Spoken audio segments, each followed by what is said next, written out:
प्रधानमंत्री नरेंद्र मोदी शनिवार को मणिपुर पहुंचे। 2023 में हुई हिंसा के बाद उनका ये पहला मणिपुर दौरा है। इस यात्रा के दौरान वह कुकी बहुल इलाके चुराचांदपुर और राजधानी इम्फाल जाकर विस्थापित लोगों से मिले। चुराचांदपुरा में ही मैतेई और कुकी समुदाय के बीच झड़पें हुई थी। प्रधानमंत्री नरेंद्र मोदी ने मिजोरम को रेल की सौगात दी। उन्होंने 3 एक्सप्रेस ट्रेनों को हरी झंडी दिखाई। इस दौरान उन्होंने आमजन को संबोधित भी किया।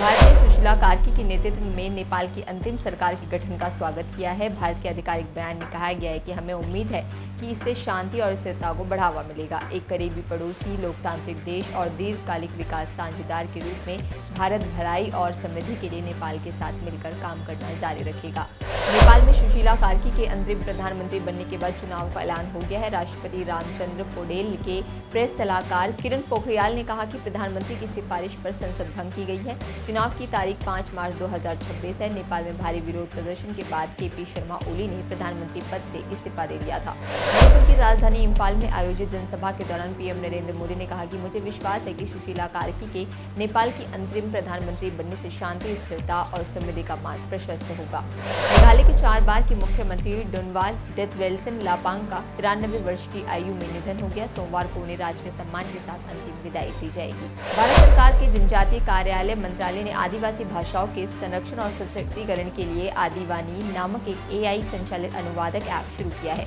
यह ऐप विभिन्न जनजातीय भाषाओं का अनुवाद करेगा और संचार में आने वाली बाधाओं को दूर करने में मदद करेगा।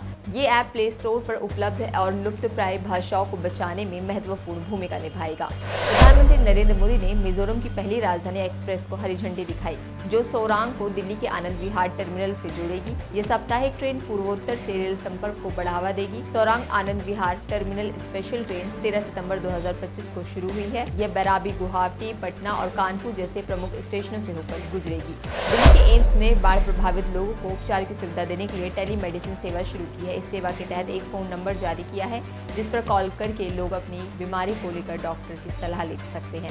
पंजाब में बाढ़ के बाद आम आदमी पार्टी की सरकार ने 100 करोड़ रुपए के बजट से राहत अभियान शुरू किया है। 2300 से ज्यादा गाँव में सफाई, स्वास्थ्य सेवाएं और पशुधन की देखभाल की जा रही है। किसानों को फसल बेचने में मदद दी जा रही है और 24 सितंबर तक का मलबा हटाने का लक्ष्य रखा गया है। स्वास्थ्य शिविरों और एम्बुलेंस सेवाओं से लोगों को तत्काल चिकित्सा सहायता मिल रही है। इन सभी तमाम खबरों पर क्या कहेंगे आप कमेंट बॉक्स में लिखना ना भूलें। बाकी और तमाम जानकारी के लिए बने रहिए द फ्रीडम न्यूज़ के साथ।